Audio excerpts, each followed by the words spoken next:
So before starting my transition, obviously they were like, as I mentioned earlier, when I started my transition, that time there were so many detransitioners, and doctors wanted to make sure you are genuinely into it and it's not just a fantasy.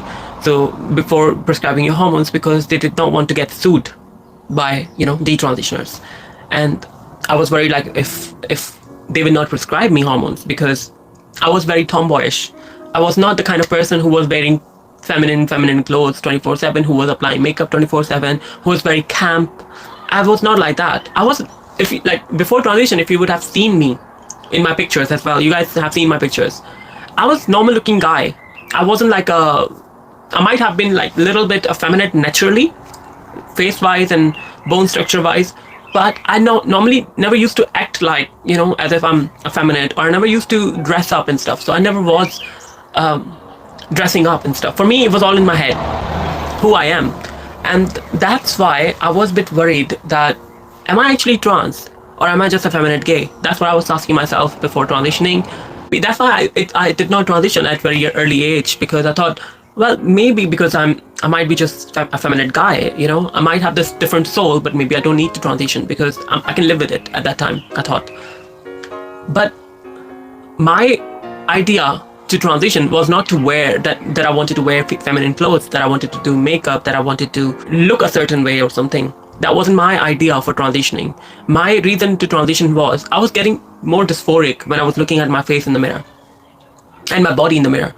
As much of the manly changes was affecting me, I was getting more and more dysphoric. For example, my body hairs, when they started coming a bit late in my life, basically, compared to other people. Some people get it like very early. So I was getting very dysphoric about that. Like looking at, I was like, that's not what I was expecting. God, I learned to live with myself, but please don't give me additional things to worry about. I was keep saying that. And so body hair, my jaw size was increasing, my hairline was receding, my body was changing in a certain way. It was becoming more masculine. The top part was becoming more wider, and hips were getting a bit more narrower, and voice was getting very deeper, and everything. I was like, that's not me. It's getting too much. It was getting too much. I was losing all the things that I could relate to about myself, and that's what was giving me sort of dysphoria. So when that time, it was very popular, the AGP videos and everything, it was getting very popular. There were documentaries about AGPs and stuff. For those of you who wants to know who AGPs are, AGPs is considered like those who transition because they have some sort of fetish, maybe, to look like women and be in female clothes, and they get some sort of sexual, I guess, satisfaction from wearing feminine clothes or something like that. That's what a lot of people call AGP. For me, no, that wasn't the case, because I'm not into women. I'm not into any, even if a man, for example, if I see any of my guy who I'm interested in, if I see them wearing any feminine clothes at all, I will instantly lose attraction towards that man. There was one guy I remember I met online for dating, and I met him. It was our first meeting in his car. I met him. We were talking, and he was fine. He was a very handsome guy, and he was very good looking and everything on the profile picture. But when I met him, as we were talking, he discussed that in private, he wears the panties and he wears things like that in his wife's clothes and stuff when she's not around. And I don't want to judge people. If they do anything like that, I don't want to judge them. But that's not me, and I can't be with those type of people. It's not type of people. It's just I'm not attracted to that. Unfortunately, I'm not attracted to effeminate men or men who wear dresses like women. And guys, trans and transvesticism is completely different stuff.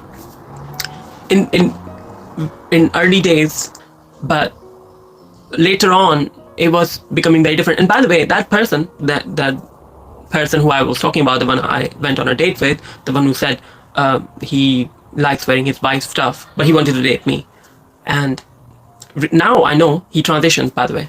So again, I'm not going to judge him or her why she transitioned. I'm going to call her she now, because at that time she wasn't she at that time. She hasn't transitioned, and she had no intention to transition at that time. But that person now transitioned, and I don't think anything is wrong with that, because look, don't get me wrong. Why I'm saying there is nothing wrong with that is because you can't control what you are attracted to. You can't control what makes your blood flow, what makes you sexually excited. You can't control that. What you can control, you can stop doing stuff like that if you think it is hurting someone. And I think if people are AGP, if anybody's AGP, I don't think being AGP, they're hurting anyone. They're not. Even if it's a sexual fantasy or fetish, whatever you call it, they are doing it to themselves and they're keeping it to themselves. I don't think there is anything wrong with that. The problem is only different stuff. So I don't know why people have a problem with AGP. If AGP wants to transition for other reasons, like for fetish reason or for fantasy reason, let them do it. As long as they're not breaking the law, as long as they're not harming women out there. Because by being AGP, I think it's better for them to if they want to transition, it's better for them, they want to let them do what they want. Because at least that way, they're more in front of you. You can see them, who they are. Because I would not have tolerated if I figured out that my boyfriend, the one I thought was example of manliness, turned out to be AGP, and then I would be ashamed of myself. I'm sorry. I don't think I would be attracted to that person later on. It would spoil my relationship. It would have wasted my time and energy that I've spent with that type of person. And it's nothing to do with why they transition. It's because they were not honest with me about themselves. So when an AGP transition, that means they're honest about their feelings. They're honest about living the way they want to live, so that other person can see them the way they are. And if somebody is genuinely interested, if a woman, for example, is genuinely interested in AGP, then why not? If their life, let them live their life. At least they're not ruining someone's life like that. You're only ruining people's life when you're lying about yourself, when you are not real with people and pretending to be a man, when your girlfriend, your wife is expecting you to be a man. And that's why a lot of relationship breaks down with each other. So my opinion, that's why don't judge AGPs. I think AGP has the same right to transition as any other person with gender dysphoria. As long as they're being open and honest about it, as long as they're not breaking the law, as long as they're not molesting or harassing anyone out there. I think anyone, regardless of your gender, whether you're trans, genuine trans, whether you're AGP, whether you're a man, whether you're a woman, if you are forcing yourself upon anyone out there, if you are breaking the law, if you are hurting someone sexually or any way, you are wrong and you should be punished. There is no excuse for it. There is no excuse for it. Okay? But being an AGP doesn't make you that. Being an AGP means like somebody who has a fetish towards looking certain way or feeling certain way because they feel aroused in or sexual being in female clothes or something, and I don't think anything is wrong with that. But I'm not AGP, and I was that way I figured out myself that no, I'm not AGP because I don't get aroused by wearing female clothes. I don't have a fetish about female clothes or makeup or something like that. I like makeup to look good, to look feminine in a way. If I dress to look nice and look like a female version of myself that I am from in my brain, but it's not to fulfill my sexual fantasy or fetish. It was different. I was not wearing it to be fetishizing my own self. Basically, it was more of like, okay, I will look attractive, that's all. I can also, you see guys, like normally I wear just a shirt and jeans and whatever, and I'm still fine, I'm still the way I am. So it's not an AGP stuff. AGP is different. So that's why I was sure what's the difference between AGP and me, and what's the difference between normal trans person and AGP person. But either way, human rights are human rights. You shouldn't be judging someone just because they're an AGP, because they are trans, because they have certain fetish, as long as they are not harming anyone else. As I told you guys, like I use like gender neutral toilets, or I use accessible toilets. So it's for my morals. I have no interest in women. I have no interest in anything feminine, whether it's men or women or whoever. I have no interest in that. Okay. So for me, I still use gender neutral toilet or accessible toilets to give a statement, and I was doing it before even Supreme Court ruling. I was still using accessible toilets or gender neutral toilets because for me morally, I just felt that no, I need my own space. I have too much of morals in that sense that I want my own space. I want my own place. I can, like, nobody can ask me a question about by saying, oh, why are you invading our spaces and stuff. I don't want to be victim of that. I want to see all trans women to confidently use toilets without getting harassed, without being called names, or without being judged by society for saying, oh, it is our space, you're invading our space.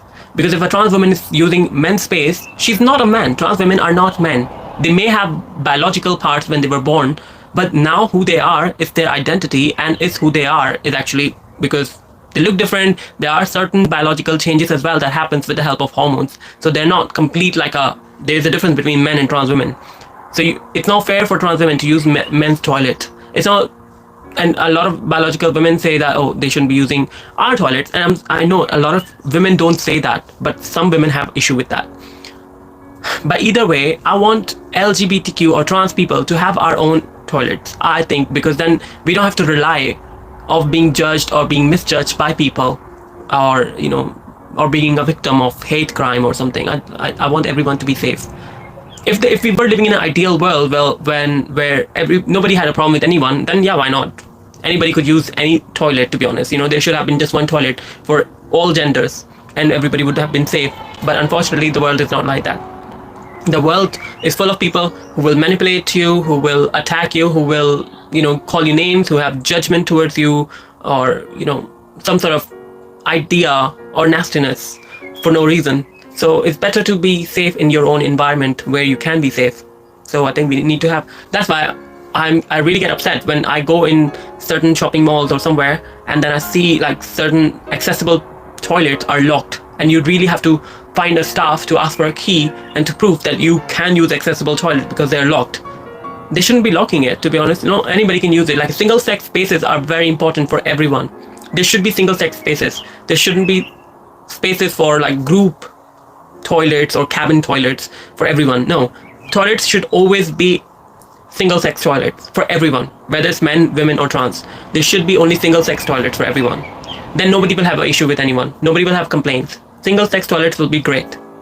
That's because otherwise then nobody will feel that it is discrimination for them, and nobody will have this issue that, oh, I'm treated differently, I'm just because of me being a certain way, I'm treated differently, or I will get attacked or something like that. Like, men will not have any problem with that, women will not have any problem with that, and us as trans people, we won't have any problem with that. So single sex toilet will be great. Everybody will be safe, and there will be a lot of privacy, because let's face it, in men's toilet, there are men who are gay, there are men who are interested in other men, so of course you can get harassed there as well. In female toilet, there are women who are lesbians, or there are trans men, they're also there. So if you go by that logic, like anybody can harass you.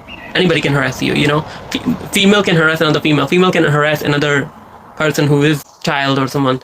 So it's better to have single sex toilets. Always better to have single sex toilets for everyone.